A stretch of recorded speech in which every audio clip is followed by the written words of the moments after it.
बिस्मिल्लाहिर्रहमानिर्रहीम। अस्सलाम वालेकुम वरहमतुल्लाह।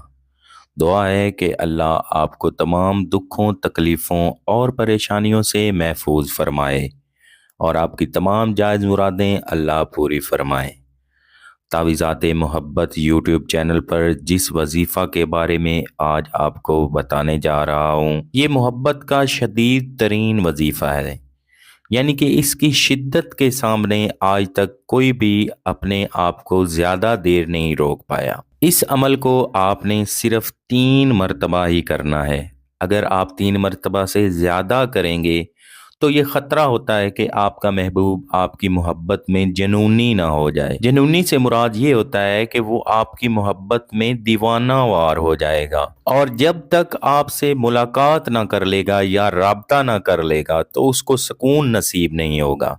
ये मोहब्बत का ऐसा शदीद तरीन वजीफ़ा है, तो इसलिए आपने इसको बताए गए तरीका और तरतीब से ही करना है और जितनी तादाद इसकी बताई गई है उससे ज़्यादा हरगिज़ नहीं करना। इस अमल के शुरू होते ही बड़े से बड़ा इंसान भी इस अमल के सामने ज़्यादा देर नहीं रुक पाता और ना ही अपने ऊपर काबू रख पाता है। बड़े बड़े कद आवर, जिद्दी और मगरूर इंसान भी इस अमल के शुरू होते ही कदमों में आकर गिरते हैं और अपने प्यार की भीख मांगना शुरू हो जाते हैं। इस वजीफ़ा का असर इतना शदीद होता है कि वो अपने दिल और दिमाग पर काबू भी नहीं रख पाते और बेकाबू होकर अपनी मोहब्बत का इजहार करते हैं और अपनी मोहब्बत को हासिल करने के लिए तड़पना शुरू हो जाते हैं। जब तक कि उनको अपनी मोहब्बत हासिल ना हो जाए तो उनको चैन नसीब नहीं होता और पागलों की तरह अपने महबूब से राब्ता करने की कोशिश कर रहे होते हैं। तो आपने भी इस अमल को एहतियात से और सिर्फ 3 मरतबा ही करना है। अगर आप भी इस अमल की इजाज़त चाहते हो तो चैनल को सब्सक्राइब ज़रूर कर दें, साथ ही लगे घंटी के बटन को प्रेस करके कमेंट में या अल्लाह ज़रूर लिखें। तो मेरे प्यारे दोस्तों, आपको इस वजीफ़ा को करने का तरीका बता देता हूँ। आपने सुबह उठते ही निहार मुंह ये अमल करना है, यानी कि बगैर कुछ खाए पिए इस अमल को पढ़ना होगा। इस अमल को आपने उसी बिस्तर पर लेटे लेटे ही पढ़ना है। आपने अव्वल 3 मरतबा बिस्मिल्लाह शरीफ पढ़ना है।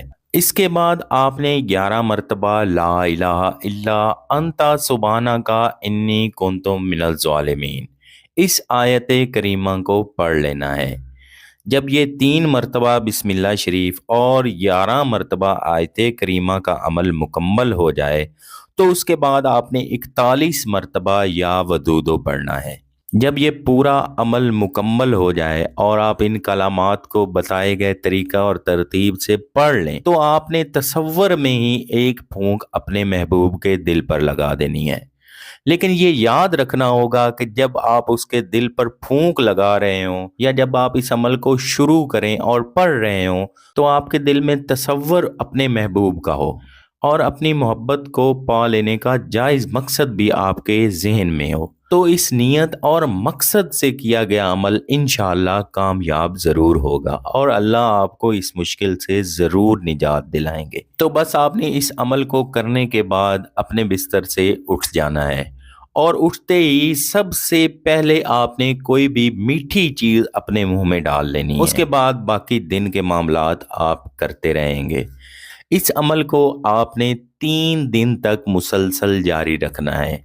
तो इंशाअल्लाह जब पहले ही दिन ये अमल मुकम्मल हो जाएगा तो आपकी मुराद आपको ज़रूर मिल जाएगी और आपका महबूब आपके लिए तड़पता हुआ और दीवानावार आपसे राब्ता करने की कोशिश करेगा। हर बार अमल मुकम्मल होने के बाद अल्लाह के हजूर अपने जायज़ मकसद और मुराद के साथ अपनी इस मोहब्बत को हासिल करने के लिए दुआ ज़रूर किया करें कि अल्लाह आपकी सच्ची और जायज़ मोहब्बत आपके महबूब के दिल में डाल दे।